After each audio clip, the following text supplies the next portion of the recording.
when we manifest something that we feel like we did on purpose, but it's not everything we want, likely there was some element of manifesting from the place of what you didn't want versus what you actually really wanted.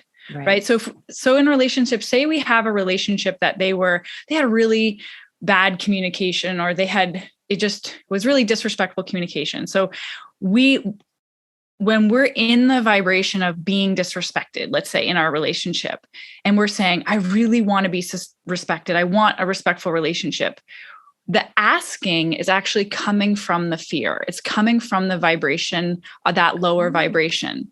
So the asking, the desire is just a little bit tainted with, it still has active in it what we don't want. Welcome to the Wake Up with Gratitude podcast, where we share new and different ways to practice gratitude that you might not have thought of before. Our guests come from many different and diverse backgrounds, and the one thing they all have in common is a passion for gratitude. I'm Julie Boyer, a gratitude and gut health expert, and I love showing you different ways to practice gratitude that you might not have thought of before. Hello, friends. I'm so grateful that you're back for another episode of the podcast. And I want to let you know, if you are a fan of the law of attraction, or you've heard about the law of attraction and not really sure if it applies to you, I'll give you a hint. It definitely does. You want to listen into this podcast with Ginny Gane. Now, Ginny is a law of attraction coach and author, and we have an incredible conversation about all the ways the law of attraction is working in our lives, whether we choose to acknowledge it or not. She shares how she was introduced to many of these concepts as a young child, and we also learn about the differences between gratitude and appreciation. Ginny shares with us her book, The Champion Mindset, and really how it explains the law of attraction for those that might not be sure exactly how it works. Much of Ginny's work comes back to the teachings of Abraham Hicks, and she shares with us a cork floating analogy that you will definitely want to listen to. That comes towards the end of the podcast, and it's worth sticking around to the end just to catch that analogy. She also teaches us why, when we're thinking that we're using the law of attraction, we are not getting exactly what we want. That is a great coaching moment from Ginny. Before we start the podcast, I wanted to extend an invitation to join me over on Instagram. I've been posting a daily gratitude reminder for almost 100 days now, and I love sharing with you different ways to think about and practice gratitude that you might not have thought of before. And I do this through Instagram using the photos that I take of the sunrises here on Vancouver Island as the backdrop. You can find me at Julie C.M. Boyer. That's my last name, and it's spelled B-O-Y-E-R. There'll be a link in the show notes as well. I can't wait to see you over on Instagram. Okay, friends, let's welcome Ginny Gane, Law of Attraction coach and author, to the podcast.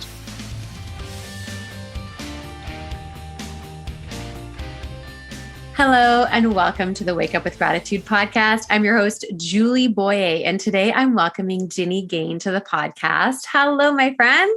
Hello. Hey, Julie. How's it going? Oh, good. I'm excited. I've been looking forward to this for quite some time. Ginny came to me as a law of attraction coach and author. And for fans of the podcast, you know how much I love talking about the law of attraction. You know, I had Michael Lozzi on here before. So law of attraction, I'm like so excited. Gratitude. This is exactly what she's about. So I'll give you a little bit of an intro. So for more than a decade, Ginny has been working intimately with manifestos and empowering women around the world to transform mediocre lives into experiences of true abundance, joy, and love through leveraging the principles of the law of attraction. One of the beliefs core to Ginny's heart is we can be, do, or have anything we desire. Ooh, sounds so juicy. This is why she is so passionate about the law of attraction and leveraging our vibrational power, because this serves as a vehicle for more empowered individuals and therefore more love, harmony, and freedom in this world. And Ginny, I am already vibrating at a higher level, just like hearing what you do. That's how it works. I know, right? so much fun. And what I love about your story is that your story actually starts when you were a child. So that's one of my favorite things to hear from my guests is a little bit about their childhood. And for you, that actually connects to your story and what you're doing. So just let us in on how this all started. Yeah, well, I didn't actually remember the whole timing of everything, but I was informed that I was about 9 years old when I was first introduced to the idea of the power of the mind. My parents had enrolled me in what was called the Silva course. And all I remember is going and having to sit in a chair all weekend long inside and learn these things. But they were techniques and tools that I used immediately right away in school and in sports. And it was things like visualization and paying attention to how I was talking to myself, like the words that I was saying, the thoughts that I was thinking. So when I would say something like, you can do this, or I can't do this, like I was starting to pay attention. Well, if you believe you can't, you won't be able to, kind of a deal. Right. So from a really young age, I was, practicing, paying attention to what was going on in my head.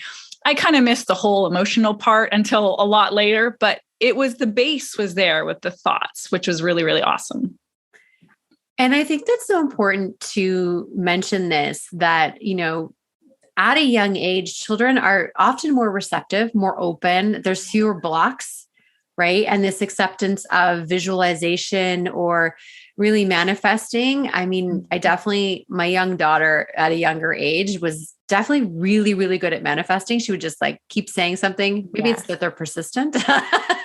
Kids are so good, right? They don't take no for an answer. They're like, I'm going to get this, whether it's through you or someone else. Yeah, it's true. And we often lose that as an adult. So, which is why connecting with someone like you makes so much sense, because we all have that ability within us, but it just often disappears over time. So tell me a little bit about how you got connected and introduced to the law of attraction. I believe it was connected to you traveling. Yes, I was I had always been interested in self-growth and spiritual growth my whole life. And then in my whole life, I mean, when I was 20, 23, I took a solo trip traveling around Australia for a year. It was like I need to find out who I am trip. And then that is when I was introduced to an Abraham Hicks book called The Power of Your Emotions. And there was just a lot of questions spinning in my mind, right? About what am I going to do with my life? And can I really get what I want? And seeing a lot of people work and struggle and do things and settle in relationships and settle in jobs. And I'm like, there's got to be something more.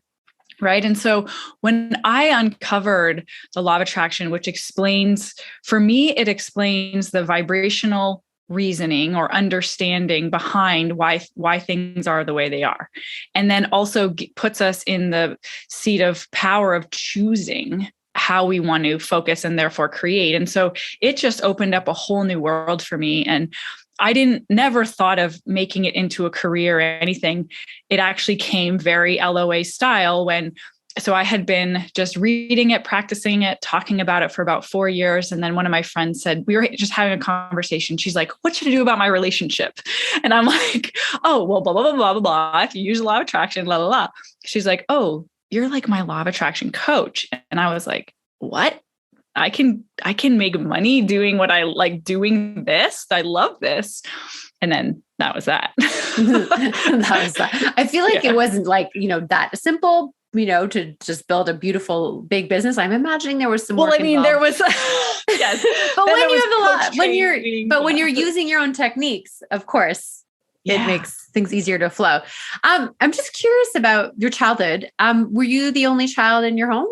No, I was one of two. I have a younger brother. Okay. And I'm curious if your younger brother was, had similar experiences. Like, was he exposed to that kind of thinking as well as a young child? Or was it maybe just you as the older child that kind of had that introduction?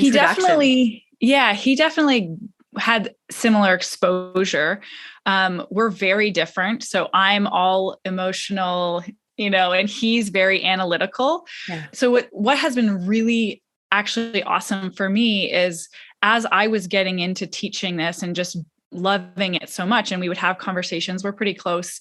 And I'd be explaining this to him and he'd be like, no, what about this? Well, how does that work? Well, how does this make sense? And so he's like challenging what I was believing and teaching from a very analytical perspective. And that allowed me to explain it to very analytical type A in a way that resonated and made sense. And so he was just here. It's been a long time since then, but he was here visiting us and he's sitting out, in the backyard reading his spiritual book. And now we get to have these wonderful conversations, and they're very diverse because we bring different perspectives. We both believe the core of similar things, but we add different, it adds a richness to how the concepts are lived and applied in our life. I'm glad you brought that up too, because sometimes, I'm married to a very analytical man and, I love but I attracted him using the law of attraction. Like I literally did and that. He attracted you. Right. And so he didn't acknowledge, he didn't quite get that, but he was like, maybe not deliberately, not deliberately. He's like, I don't really care. He's like, I'm just, excited and glad. And, it all worked out for him, but I was intentional in my, I did the whole, anyway, it's in another podcast, which I'll link to, where I tell this story about how I attracted my husband, but, it is my second marriage and will be my forever marriage, or, as long as we both shall live, literally. I'm so happy, and having been through a divorce and then having been through some not great sort of relationship / flings after that, I was like, I don't want to mess around anymore. I want to be really clear on what it is that I want. Yeah. And that's how we get clarity, like those relationships, right? Yeah. We just need some experiences, especially in relationships, to learn what we like and what we don't. And there's nothing ever going wrong in those. Yeah. How do you coach? This is an interesting thing that I was just thinking about is, sometimes we focus on attracting something, we work really hard towards it. And then when it actually manifests into our life, it's not what we expected and it's not what we thought it was going to be. How do you coach someone through that? They're like, well, I did the work and I was really clear about what I wanted, but when I got it, it didn't work. It didn't feel right. It actually was not how I expected it at all. Well, there's that's super general. So there's a lot of things that could be going on in there. But what happens oftentimes when when we manifest something that we feel like we did on purpose, but it's not everything we want, likely there was some element of manifesting from the place of what you didn't want versus what you actually really wanted. Right. So in relationships, say we have a relationship that they had really bad communication, or it was really disrespectful communication. So when we're in the vibration of being disrespected, let's say in our relationship, and we're saying, I really want to be respected. I want a respectful relationship. The asking is actually coming from the fear. It's coming from the vibration of that lower vibration. So the asking, the desire is just a little bit tainted with, it still has active in it what we don't want.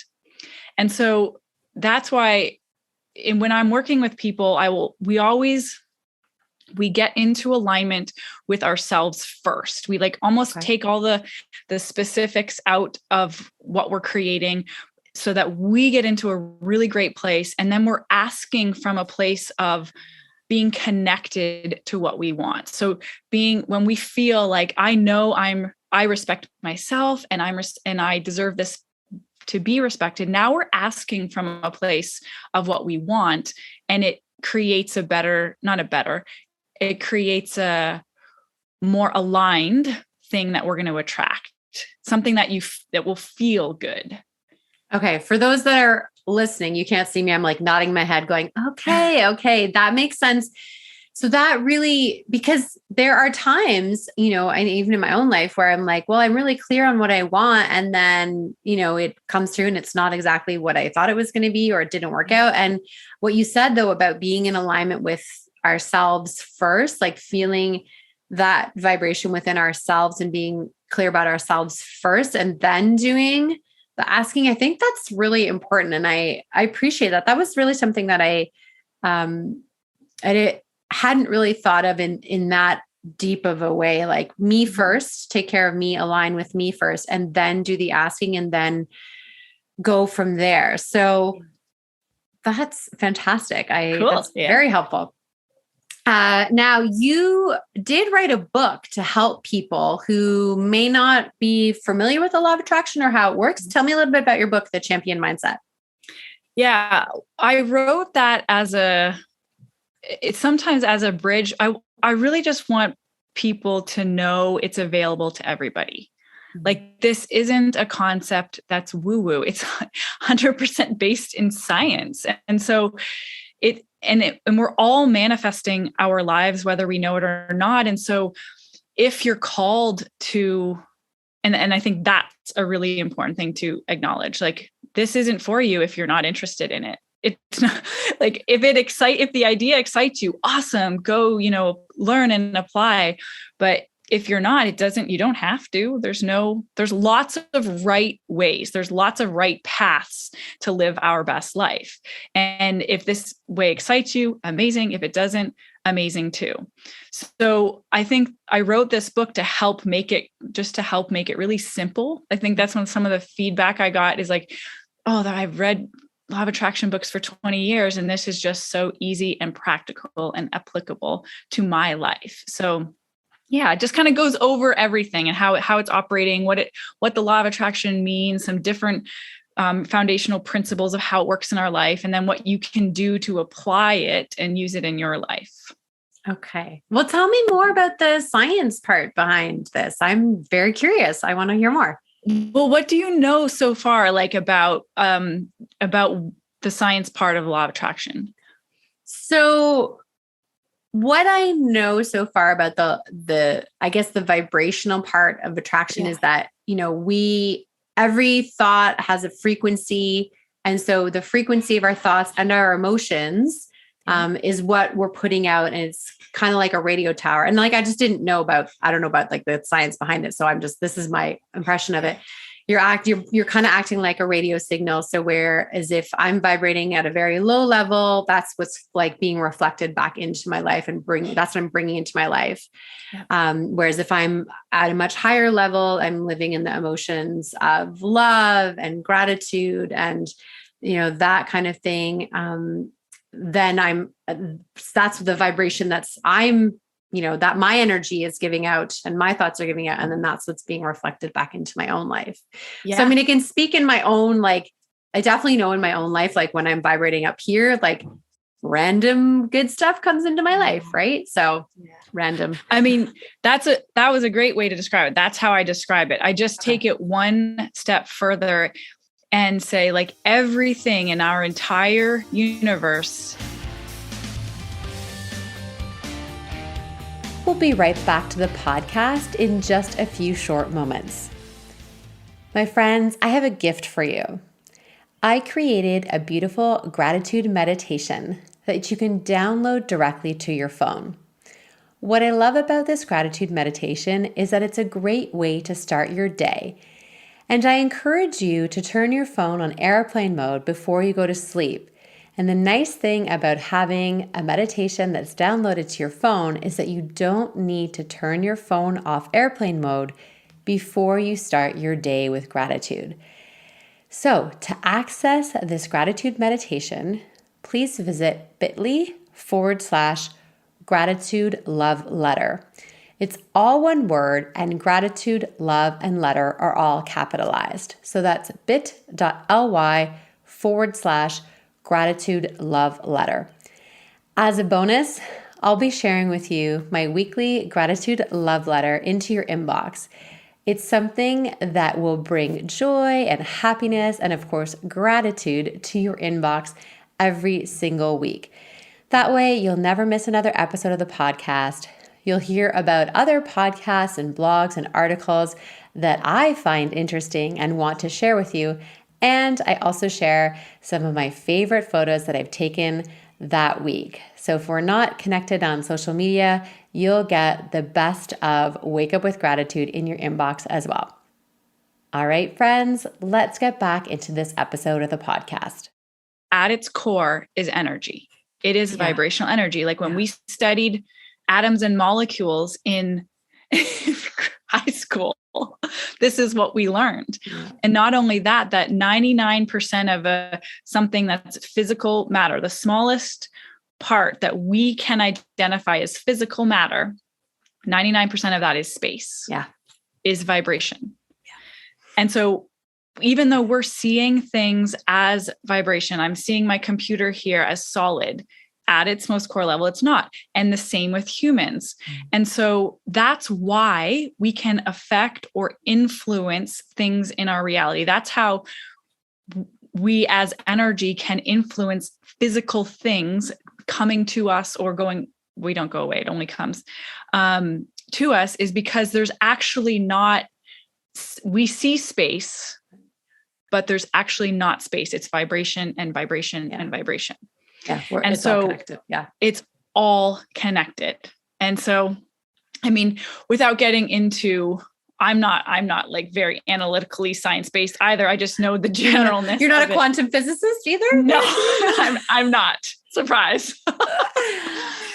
And so, but the law of attraction, we know the law of attraction exists by looking, or invisible forces exist by looking at gravity, like gravity or magnets. I mean, it's all there. So same thing. I actually saw this, someone made a post the other day about, there was like a square of 4 spoons attached just in a square. And then there was magnets on each corner. And then as soon as they connected the square, the penny in the middle just started going up in the air and spinning around. And I'm just like, oh, this is an example of this invisible forces affecting physical matter. Another one of my favorite science parts of this is how it's called the observer effect. And have you seen What the Bleep Do We Know? Yeah. So that when I watched that, I was like, oh my gosh, yes. And how just by the mere observation, scientists measured this.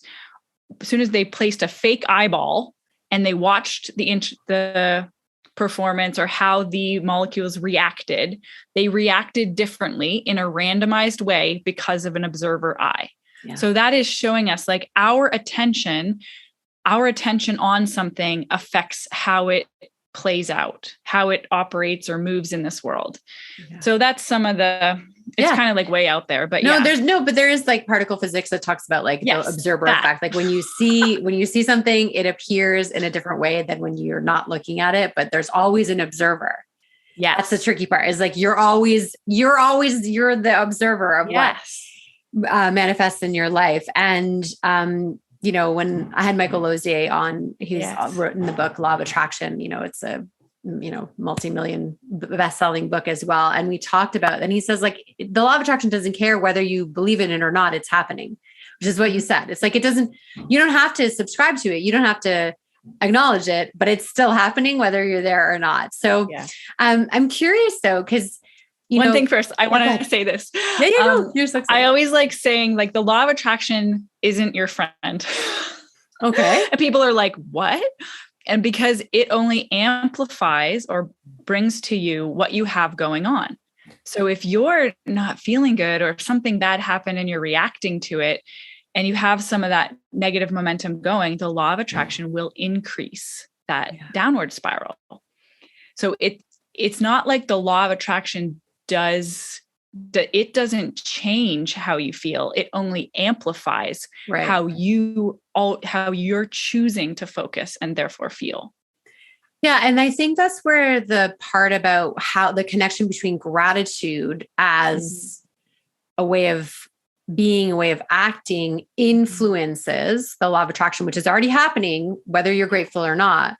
But gratitude is like separate from that and it affects it. So tell me a little bit about how gratitude fits into all this. And then something you mentioned, which was the difference between gratitude and appreciation. So I'd love to hear about this from your perspective. Sure. Yeah. When I think about when I think about living with gratitude, I think there's a different experience between thinking grateful thoughts or feeling grateful emotions. And then it really comes down to the most powerful way is being grateful, which means behaving from that place of gratitude, appreciation. And how this is, I think, how we can really apply it, because we can think things that we're grateful for, and that's going to feel good. And then we're going to be feeling pretty good. But the next level, I want to bring it back to this, where attention goes, energy flows, right? Back to that observer. So there's 3 ways we can give attention to something. We can think about it, we can feel about it, and we can do about it. So if you're thinking thoughts of gratitude, you're feeling emotions of gratitude. Now, what does doing gratitude look like? What does being grateful mean in your life? And how I describe that, it actually comes back to like honoring yourself. And I know that honoring yourself or honoring life, and that I know that's kind of funny, but it's when we are feeling appreciation for ourselves, because everything starts with ourselves, we're honoring who we are. So we're honoring our desire to go for a walk. We're honoring our desire to eat healthily. We're honoring our desire to connect with others or to take time for ourselves. And until we have a foundation in this place of honoring ourselves, we don't have the capacity to be grateful for something else outside of us. So it truly, truly starts with being appreciative and behaving in that place of appreciation for yourself and honoring yourself. And I think when you do that, you're living from this place of alignment, and you are so excited to give. You're so excited to show your appreciation for others who are in your life, or the community, or your home, or your body, or your kids, or whatever it is.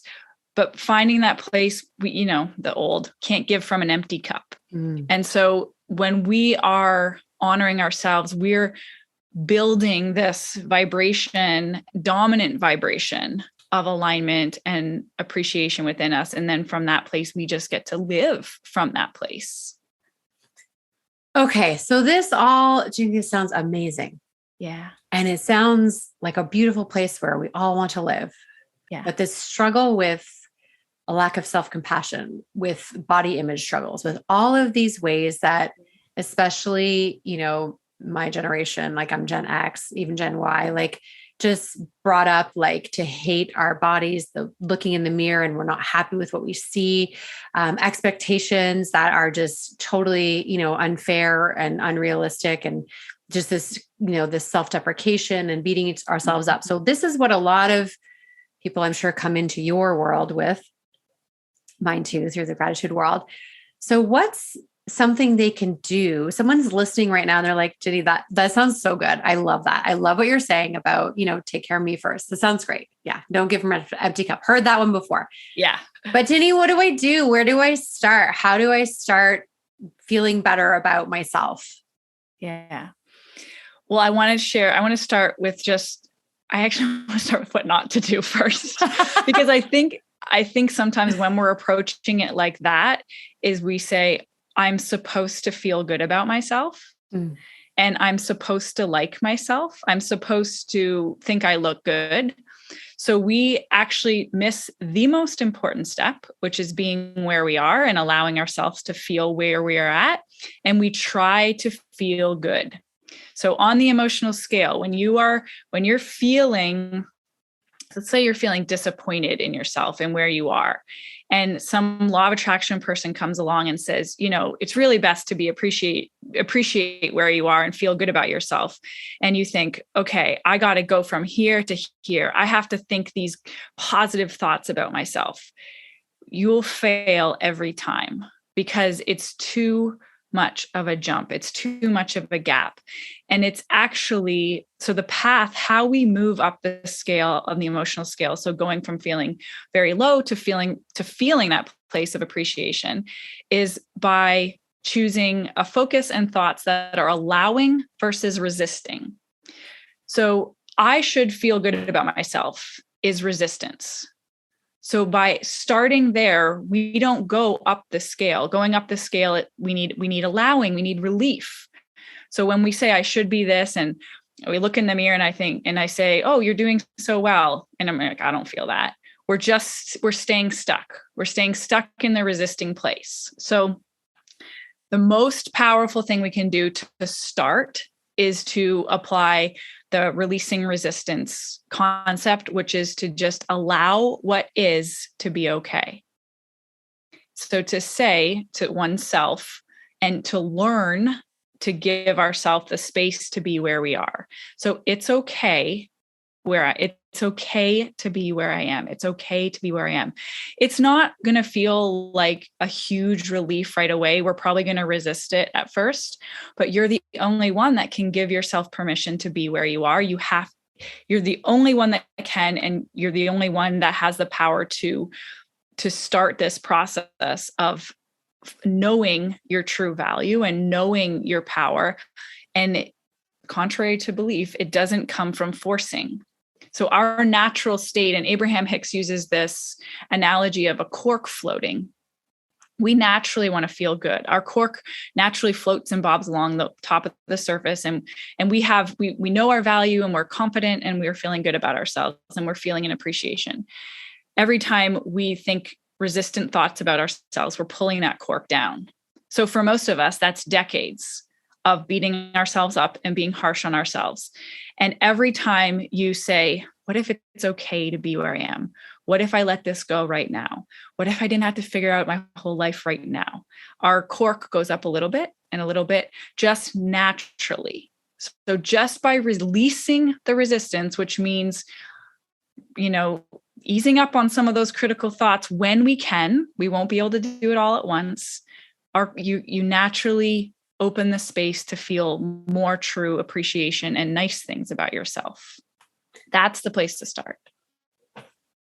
Awesome. And, that really connects back to what gratitude does, is it brings us back to the present, right? Absolutely. Gratitude is a present moment thing, right? It's just about being right now, being where you are, exactly where things are. And, many really powerful gratitude practices start with having gratitude for what you already have, what your body is already doing, how you already feel. And sometimes it's interesting. We can also have gratitude for acknowledging when we have negative emotions or negative feelings. Oh my gosh, yes. Right? Because then we become aware of it.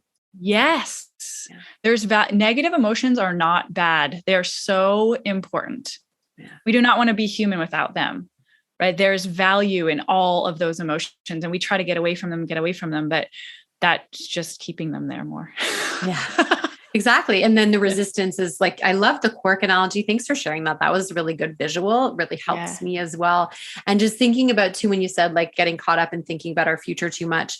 It is right now, like, we're recording this in April of 2022. Like, we're living through a really huge moment in history, and being in it doesn't necessarily feel good. And sometimes thinking about the future feels, pretty daunting and scary.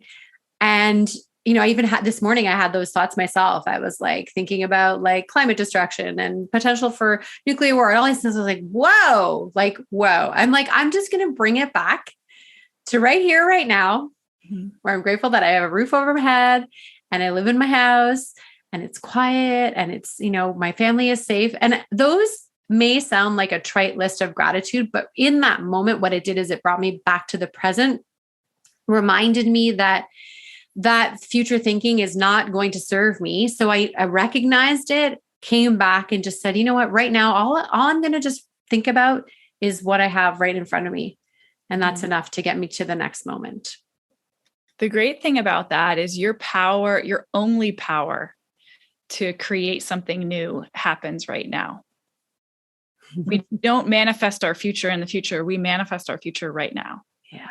So however you're feeling right now is what's going to be more of that's going to be coming in your future. I can't remember which teacher I learned this from, but this idea that what's happening in the present is a result of your past thinking. It's old news. Yeah. So what's actually happening is the way that you thought in the past, because that's showing up right now. So this, like you said, the only place we have control of our thoughts is in the present, which I laugh because it sounds so obvious, but most of us don't realize that, right? Yeah. We just don't realize that our power doesn't practice. Yeah. It doesn't change the past. It can't, the future isn't happening. So the only place is now. Yeah. Oh, so much, Ginny, so much great ideas for our listeners to, get back in touch with the law of attraction, to bring ourselves back into the present, to start this work or maybe continue, this work about themselves first, filling your own cup first, loving yourself first, and just some great strategies around that. There's so much more we could talk about, but I feel like, we're kind of getting to the end of things, but there's one more thing. I want to ask you about one more thing, actually. Okay. Without us getting into creating a vision boards, because, you can bring in energy and all that to your vision boards, which is super important. And that's a whole other podcast in itself. But can you share with us, I want to hear the story about Mount Shasta, because I saw that in your website and I just would love for you to share that with our listeners. Yes, sure. I think it might've been one of my first or second vision boards I ever made that I put a picture of, it was a big sky and it was a tent on the side of a mountain and the tent was glowing or something. And it was an orange tent. For some reason, I remember that. And I just always love adventure. And I love this idea of adventure and camping and hiking. I love hiking and backpacking. And it was a few years ago now. And I never thought about it. So it's on the vision board. I probably looked at it for a year and then, it got folded up and put somewhere. And I was like, what do you do with your old vision boards? But anyway, that's another concept. But you're right. Yeah. You put it away. Yeah. And it was, so a few years back, I was on a trip around the US with, we were driving around in a van with my girlfriend and we took a trip up Mount Shasta and we camped on the side of the mountain. It was one night before we hiked to the top in the morning, which required like ice picks. And she was leading. I did. I'm like, I'll follow you. And we took a picture of our tent that night just as the sun was setting. And it didn't even click until then, weeks later, and we were looking at pictures and I'm like, oh my God, this was on my vision board, like however many years ago, and it happened. And so, yeah, it was just one of those fun manifestations. And I think that those are sometimes the best ones is you have it, you feel it, you put it out there, and then you're not trying to make it happen. Life will just organically bring it to you when you're not worried about it. Yeah. Yeah. It brought back a story of my own life. Like when I read your thing about this Mount Shasta and the mountain and everything. So I want to share a little story about how, I did my first vision. It wasn't even a vision board, but it was like a vision picture that I had in my mind. So when I traveled, I backpacked around Europe after I graduated from university and stayed in this beautiful chalet in Switzerland and had this view of these mountains. It's called Les Dents du Midi, the teeth in the middle. And I had that image of these mountains burned in my brain. Fast forward, 6-7 years, I'm married now, getting a divorce. My job is ending. I'm back at my parents' house. I don't know what to do. My sister's living in Europe. So I take a one-way ticket just to see what happens to fly over to see her in the UK. And this is back in the days, kind of pre-internet jobs, but I ended up getting a job in 2004 over the internet in Switzerland. And I took the first job they offered me, which was going to be down in the valley, which I was like, it doesn't matter. I just want to work in Switzerland. Yeah. And literally while I had already one-way ticket, everything, I had nothing. And I just was already in the UK with my sister, going to go start this new job, in the valley in Switzerland. And 2 or 3 days before, they sent a message or posted something, they needed a French teacher for in the mountains. And I was like, I wasn't a French teacher. I was a teacher who spoke French, but not a French teacher. I was like, please pick me. I'm supposed to go work at this camp, but I would actually rather go to this camp. And, I really fought for this. I was like, this is really where I want to be. And they said yes. So I literally the next day had to pack. I ended up being late for staff orientation, all these things. But when I moved into my room, in this Swiss, camp, which used to be like a tuberculosis hospital. So they had huge balconies and beautiful views. So to wheel people out there, for treatment. Anyway, so I go out to the balcony and I look on the balcony, and what do I see? Those mountains. So I had held this picture in my mind, not having a clue of how it would come back into my life. And all these weird things happened. And then all of a sudden I walk out on my balcony and I see those mountains. And I was like, those are the mountains I've been thinking about for the past 6 or 7 years. And I, manifest it. And this is what you say, the law of attraction is happening, whether you know it or not. And I didn't know what to call it back then. I didn't know what it was. I just knew that these mountains had been in my brain. And then there I was in front of these mountains. So your story just reminded me so much of that time in my life too. So I just really think that we can't miss what's meant for us, the things that we dream about they're happening. And the more we relax and let it happen, the better they come, the faster they come, all of it. Yeah. Oh, so fun. Well, thank you so much for bringing that memory back for me, because as you can see, it really it feels like yesterday, and it was a long time ago. Well, thank you for having me here. Oh my gosh. Okay. So you serve your community in many ways. So tell us a little bit about your podcast. Tell us about what you do for your coaching. Let us know all about that stuff. I co-host a podcast, a manifesting podcast called Manifest It Now with Cassie Parks. So we have over 300 episodes, all on all the different topics of manifesting you can imagine. And then we both have coaching practices, and she focuses on money and I focus on everything. And my signature program, which most people start with, is either one-on-one coaching, or they go through a program called LOA Skills Camp, which is 8 weeks. It's actually for females only. And it guides you through the application of all of the concepts of law of attraction. So you shift your vibration, you come out a new, more aligned version of yourself. And you know how all this stuff works in your life. Yay. And where do we find that information?